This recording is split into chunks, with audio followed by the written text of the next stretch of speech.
The Stanley Hotel Ooh. is one of those mysteries. I have sat in the parking lot of the Stanley Hotel no less than 3 times and could not go in. So there will be a book about the Stanley Hotel, and I will go in somehow, some way. I will. What was your reasoning for not going in? Was it just like an uncomfortable vibe in the parking lot, or what was it?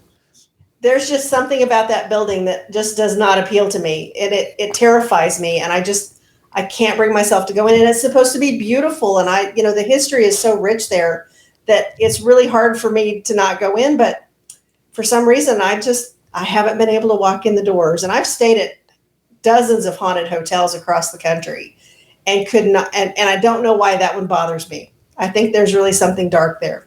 So I guess for all the listeners that might not be familiar with the Stanley Hotel, because I don't think we've actually ever talked about it on this show, do you want to fill people in a little bit about the backstory of the Stanley Motel and exactly what it is? Yeah, so the Stanley Hotel is in Fort Collins, Colorado. It's a grand, stately, property. It looks like something from the film Dirty Dancing, the place that they go, that resort that they go to. It kind of looks like that. When I saw that movie, I was like, that looks like the Stanley. So it's kind of that kind of, architecture. It was built by the guy that runs the Stanley Steamer Company. He was an inventor, businessman.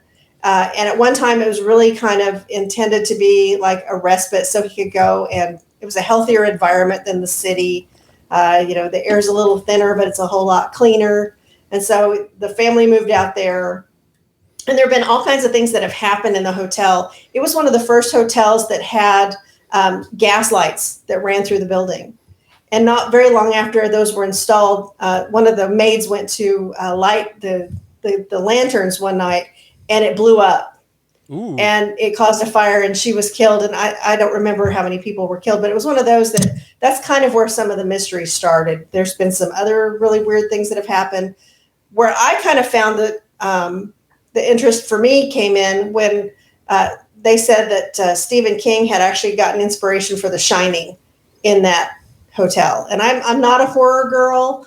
I try to be, but I'm a big chicken. So when you start talking about, crazy, axe murderers running through a building, I'm out. No, I'm out. The ghost part's interesting though, because I always get drawn to that stuff. Really interesting. Yeah, I could do that, but these serial killers and axe murderers, I'm not a fan. So it's just one of those. There's just a lot of history there. But in the book, Jack doesn't use an axe. Exactly. In the movie, so exactly. Technically, the book version is not an axe murder. Dramatic effect. Yeah, exactly. So it's just one of those places that just has such a vibe that it's just not high on my list of places I want to go, but it's so fascinating. The history sucks me in. So it's that push and pull. I think there's even a story where Stephen King stayed at that hotel, and he was supposed to be the only one there besides the person that was like maintaining the hotel. And he said something like, "Who else is here? There's people moving around. I hear people, and I've seen a few people." And the guy's like, "There's nobody else here. It's just you and I." He's like, "That's just the Stanley Motel." And supposedly, like, that's what inspired him to write the book, was that the ghost activity was so high there that he was saying that he was seeing like full apparitions, not like ghosts, but like he literally thought there were actual people standing there and making noise and moving around the hotel. Right, for sure. And there have been a number of celebrities that have gone and stayed there that did not make it through the night.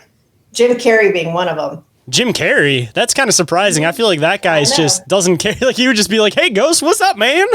Mm-hmm. Yeah, he'd find a way to laugh at him, but apparently he didn't like it.